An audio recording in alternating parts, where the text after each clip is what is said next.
आती है, किसी वृक्ष को लगाता हूं तो वो सूख जाता है। संत जी ने बड़ी सुंदर बात कही, क्यों चिंता करते हो? तुम कहते हो संतान किस लिए चाहिए? बोले नाम होगा। बताओ किसकी संतान ने किसका कितना नाम किया? संतान नाम नहीं चलाती, हमारे कर्म हमारा नाम चलाते हैं। मीराबाई की बता सकते हैं आप लोग कौन सी संतान है जिसकी वजह से मीराबाई का नाम चल रहा है? बता सकता है? तुलसी, कबीर, इनकी कौन सी संतान है जिसके कारण इनका नाम चल रहा है? इनका नाम संतानों से नहीं चल रहा है, इनका नाम अपने कर्मों से चल रहा है। वर्तमान देख लीजिए, भारत के प्रधानमंत्री, उनकी कौन सी संतान है कोई संतान? उत्तर प्रदेश के मुख्यमंत्री बाबा जी है कोई संतान? संतानों से नाम नहीं चलता, हमारे कर्मों से नाम चलता है। एक बहन जी हैं सुश्री मायावती जी, उनकी कौन सी संतान है जिससे उनका नाम चल रहा है? यदि हम अपना कर्म उज्जवल करेंगे तो अवश्य ही हमारे नाम को किसी के चलाने की जरूरत नहीं पड़ती, यह अपने आप चलता है। अब बताइए, आदरणीय परीक्षित जी ने सुंदर आश्रम मंदिर का निर्माण कराया है। अब जब तक यह धरा होगी, जब तक यह पृथ्वी होगी, जब तक यह आश्रम होगा, किसी को नाम बताने की जरूरत पड़ेगी क्या? तब तक नाम चलेगा। इसलिए कर्म अच्छे करिए। कर्म यदि हमारे अच्छे होंगे तो हमारा नाम किसी को चलाने की जरूरत नहीं, हमारा नाम अपने आप चलेगा, अपने आप चलेगा। यदि हम प्रभु की शरणागति में हैं तो हमारा नाम हमारा प्रभु, हमारा परमात्मा करता है, हमको करने और करवाने की जरूरत नहीं पड़ती। और अगर तुम ये कहते हो बुढ़ापे में सेवा करेगी, जरूरी नहीं सेवा करेगी, हो सकता है तुमको लाठियों से मारे। बहुत समझाया ब्राह्मण देवता को, लेकिन नहीं माने। नेत्र बंद करके देखा तो क्या देखते हैं संत भगवान? सप्त जन्मावधि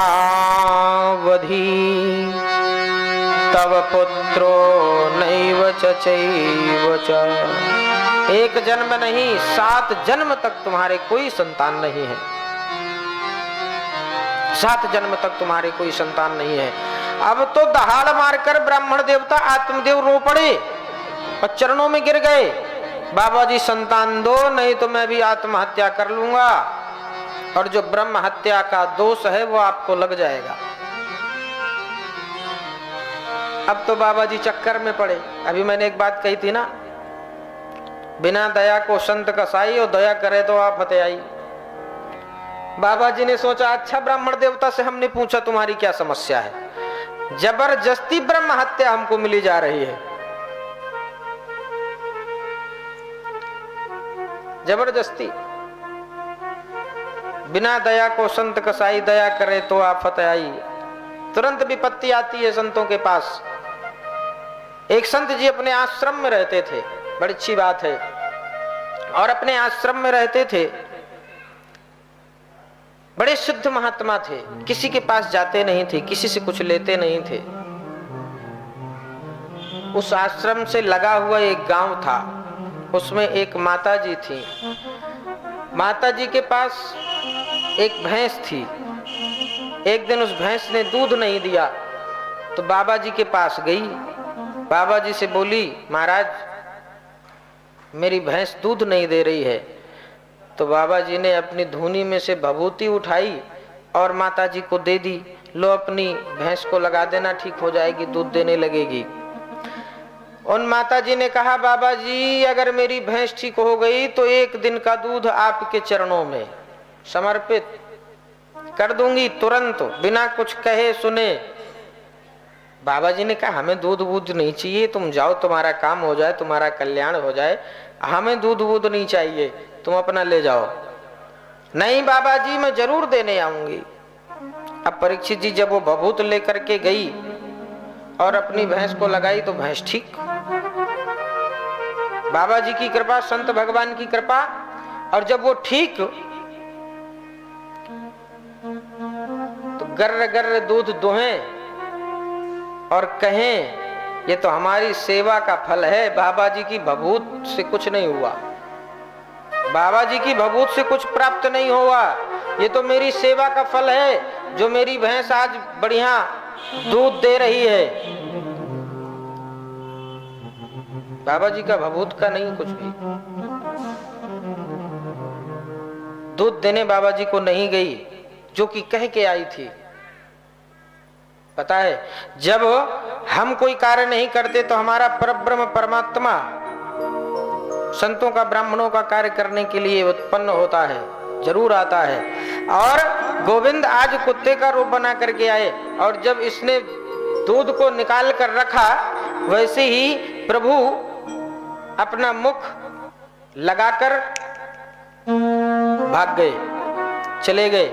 इस माता जी ने देखा लो मेरे दूध को तो कुत्ते ने मुंह लगा दिया, अब क्या करूं? अगर बच्चों को पिलाती हूं तो बच्चे पागल हो जाएंगे और यदि फेंकती हूं तो फेंकते भी नहीं बनता, रत्न जतन है। याद आया एक दिन बाबा जी को बोली आई थी दूध देने के लिए, तुरंत उठाई बाल्टी बाबा जी के पास पहुंच गई। महाराज एक दिन कहा था मैंने आपको, एक दिन का दूध आपको ला करके दूंगी, लीजिए महाराज पान कीजिए। बाबा जी ने कहा हमें ये सब नहीं चाहिए, ये आप लेके जाइए। नहीं नहीं आपको तो लेना पड़ेगा क्योंकि मैंने वादा किया है, इसलिए आपको ये लेना पड़ेगा। बाबा जी ने कहा चलो ठीक है लाओ। तो वो बाबा जी ने लिया, एक कटोरी भर दूध उसी में से निकाला, आपने ठाकुर जी का भोग लगाया और भोग लगा करके उसका पान किया। शेष बाल्टी का दूध माता जी को वापस कर दिया, ये ले जाओ। माता जी ने कहा हम ये लेके नहीं जाएंगी, ये हम आपके लिए लाई थी। बोली ये प्रसाद है, ले जाओ। अरे नहीं बाबा जी हम नहीं ले जाएंगी। नहीं आप लेके जाइए। बारंबार बाबा जी के कहने के बावजूद, कहने के उपरांत बाबा जी के मुंह से, माता जी के मुंह से निकल ही आया, अरे महाराज ले कैसे जाएं, ये तो कुत्ते का जूठा है, इसलिए आपके लिए लेकर आई है। तो बिना दया को संत कसाई, दया करे तो आफत आई। बाबा जी ने विचार किया, संत महात्मा ने अच्छी दया करी इस ब्राह्मण देवता के ऊपर, ब्रह्म हत्या का दोष मिला जा रहा है, क्या करना चाहिए? बस आप संतान दीजिए। एक फल महात्मा जी ने दिया और उस फल को जब दिया और कहा कि कुछ नियम है, उन नियमों का पालन करे आपकी धर्मपत्नी, इस फल को खा ले, अवश्य संतान हो जाएगी, इसमें कोई संदेह नहीं है। परंतु जब वो फल लेकर के गए तो इनकी पत्नी का नाम है, जिनका नाम है धुंधली, और जैसा नाम है वैसा ही काम है, फल को नहीं खाया, बहाना बना दिया, मेरा पेट बड़ा हो जाएगा, मैं खाना नहीं खा पाऊंगी, मैं भोजन नहीं कर पाऊंगी और मुझसे काम नहीं हो पाएगा, मुझसे ये नहीं हो पाएगा, अनेक अनेक प्रकार के बहाने बनाए, परंतु उस फल को नहीं खाया।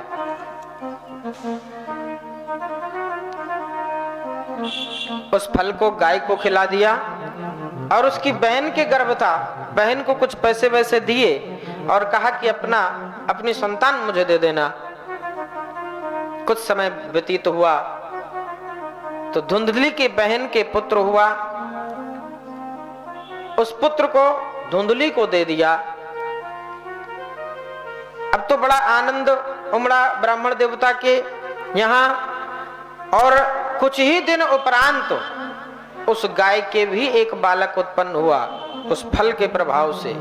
लेकिन चूंकि गाय के गर्भ से उत्पन्न हुआ बालक, इसलिए उनके कान गाय के तरह थे, इसलिए उनका नाम रखा गया गोकर्ण।